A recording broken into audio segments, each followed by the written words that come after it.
Hello everyone, আসসালামু আলাইকুম। আসলাম আরেকটি রান্নার ভিডিও নিয়ে।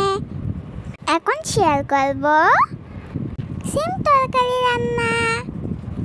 প্রথমে মাছগুলোকে ভালোভাবে ভেজে নিতে হবে। তোমরা বলে যাও কে কে সিম তরকারি খেতে পছন্দ করো। কড়াইতে পরিমাণ মতো তেল দিয়ে পেঁয়াজ কুচি দিয়ে দেবো।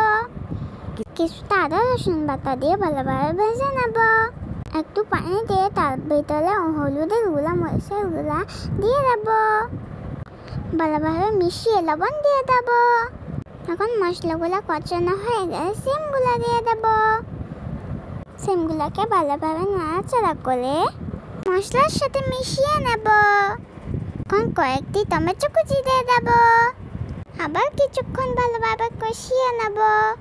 এখন রান্নার জন্য পরিমাণ মতো পানি দিয়ে দেব। কয়েকটা আস্ত কাঁচামরিচ দেব। ভেজে রাখা মাছগুলো দিয়ে দেব। এভাবে রান্না করে নেব। ধনিয়া পাতা কুচি দিয়ে দেব। এখন আমাদের রান্না কমপ্লিট। আমাদের রান্নাটা ভালো লাগলে লাইক, কমেন্ট এন্ড শেয়ার করে দিও। Bye bye.